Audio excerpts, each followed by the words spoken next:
VSA को हमने detail के साथ देख लिया है क्या होता है और किस तरह से चल रहा होता है। तो आज हम साइंस को देखते हैं जिनके अंदर हमारे पास कुछ 8 साइंस वीएसए के अंदर अवेलेबल होते हैं।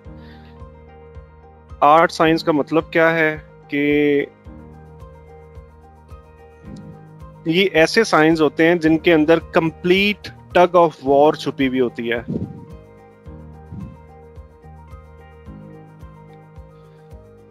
ठीक है, टग ऑफ वॉर छुपी हुई होती है। टग ऑफ वॉर इसका क्या मतलब है? इसका ये मतलब होता है कि मार्केट के अंदर ना, अगर आपका फिजिकली कभी भी इत्तेफाक हो आपको जाने का स्टॉक एक्सचेंज के अंदर, तो वहां पे ना एक किस्म की लड़ाई हो रही होती है, जंग हो रही होती है कि बायर्स को पीछे धकेलना है, सेलर्स कहते हैं हमने आगे जाना है, मार्केट ऊपर लेके जानी है, मार्केट नीचे लेके आनी है। इस तरह की ना मतलब वेरियस चीजें चल रही होती हैं। तो इसको हम इन द सेंस वॉर एक कहते हैं कि जी टग ऑफ आई मीन एक किस्म की वॉर चल रही है। किन के दरमियान में? बायर्स और सेलर्स के दरमियान में। ठीक है, जहां पे बायर्स कमजोर हो जाते हैं वहां पे सेलर्स हावी हो जाते हैं, जहां पे सेलर्स कमजोर हो जाते हैं वहां पे बायर्स जो है वो हावी हो जाते हैं। तो आज हम देखने वाले हैं साइन ऑफ वीकनेसेस, जिनके अंदर आपको जो समझने की जो कॉन्सेप्ट जो है, देखो लेट्स से अगर मैंने एक साइन बता दिया कि जी वो इसका हाई इतना होता है, लो इतना होता है, क्लोज यहाँ पे होता है, 100% ऐसा नहीं होगा कि वो हर मर्तबा ऐसे ही रिपीट होगा। ऐसा हरगिज नहीं होता। मतलब थोड़ी बहुत वेरिएशंस के साथ साइंस आ रहे होते हैं, पॉसिबल यहाँ पे क्लोज हो, पॉसिबल यहाँ पे क्लोज हो। तो ये हल्की फुल्की वेरिएशंस के साथ आते रहते हैं। मेन जो मकसद है चीजों को समझने का, वो मकसद ये है कि आपको टग ऑफ वॉर का पता हो, इनके पीछे जो कॉन्सेप्ट चल रहा है, एक्चुअली विनर कौन था। एक्चुअली विनर कौन था, जब आपने वो चीज समझ ली ना, तो आप मतलब समझ लो कि आप बिल्कुल ट्रेडिंग के ऊपर ग्रिप कर चुके हो। ठीक है, तो आज हम साइन ऑफ वीकनेस पढ़ रहे हैं। साइन ऑफ वीकनेस क्या होते हैं और साइन ऑफ स्ट्रेंथ क्या होते हैं, अब थोड़ा सा देखते हैं इनको। साइन ऑफ वीकनेस, हमेशा लास्ट क्लास के अंदर हमने ये देखा था,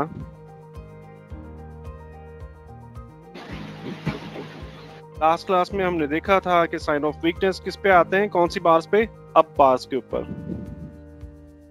यहाँ कहीं पे क्लोज होगा, यहाँ कहीं पे, यहाँ कहीं पे, अप बार्स के ऊपर साइन ऑफ वीकनेस आ रहे होते हैं ऐसी जगहों पे। ठीक है, कुछ 8 तरह के साइंस हमारे पास अवेलेबल हैं। और सबसे पहले हमारे पास साइन जो है वो एंड ऑफ राइजिंग मार्केट, इसकी डिटेल हम देखेंगे। बाइंग क्लाइमेक्स नंबर 2 पे, top reversal, no result from effort, wide spread down bar, up thrust, no demand in market top and no demand in down trend. तो ये 8 science जो available होते हैं VSA के अंदर, आप इन 8 साइंस को अगर अच्छे से ग्रिप कर लेते हो तो आप ये कह सकते हो कि मैं कंप्लीटली वीएसए को समझता हूं, मैं कंप्लीटली वीएसए जान चुका हूं। राइट। साइन ऑफ स्ट्रेंथ की बात करें तो साइन ऑफ स्ट्रेंथ का मतलब है कि स्ट्रेंथ आने वाली है। राइट। साइन ऑफ वीकनेस का क्या मतलब है कि वीकनेस आने वाली है, आ चुकी नहीं, आ चुकी नहीं, माइंड माय वर्ड्स, आने वाली है। राइट। तो साइन ऑफ स्ट्रेंथ का मतलब है कि स्ट्रेंथ आने वाली है। किसमें? प्राइस में स्ट्रेंथ आने वाली है। अगर स्ट्रेंथ आने वाली है तो क्या हो रहा होगा? पीछे वीकनेस चल रही होगी। ठीक है, इज इट मेक सेंस? जब स्ट्रेंथ आने वाली है तो पीछे क्या हो रहा था? पीछे वीकनेस चल रही होगी तो स्ट्रेंथ आने वाली होगी ना। ठीक है, तो ये कुछ डाउन बार जिस तरह की बन रही होंगी और किसी एक डाउन बार के ऊपर हमें साइन ऑफ स्ट्रेंथ जो है वो देखने को मिल जाते हैं। ठीक है, इसी के वाइस पर साइन ऑफ वीकनेस जो है, इसका मतलब है कि वीकनेस आने वाली है तो उसके पीछे क्या होगा? उसके पीछे स्ट्रेंथ होगी।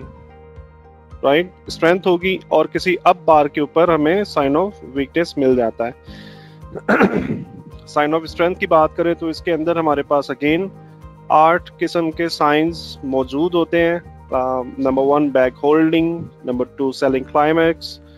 Bottom reversal, stopping volume, absorption, shakeout, test, and no supplies. थोड़ा मुश्किल लग रहा है 16 साइंस को याद करना, मतलब एक एक साइन जो है वो इटसेल्फ एक पूरी स्टडी है। तो आपकी इस मुश्किल को थोड़ा सा सॉल्व करते हैं। तो ये जो 8 साइन है ना, ये 8 साइन, इन्हीं 8 साइंस का वाइस वर्सा काम कर रहे होते हैं, बिल्कुल उलट काम कर रहे होते हैं। यानी कि कौन से साइंस? साइन ऑफ वीकनेस के जो साइंस हैं, अगर आपने इनको अच्छे से स्टडी कर लिया, इनको अच्छे से सीख लिया, तो इसी कॉन्सेप्ट को, इसी नॉलेज को आपने उल्टा कर देना है, ठीक है? तो वो क्या हो जाएगा? साइन ऑफ स्ट्रेंथ बन जाएंगे, ठीक है? आधी मुश्किल आपकी यहां पे आसान हो जाती है। अब और ज्यादा अगर आसान करूं तो हम ये कह सकते हैं कि no demand at market top and in down trend,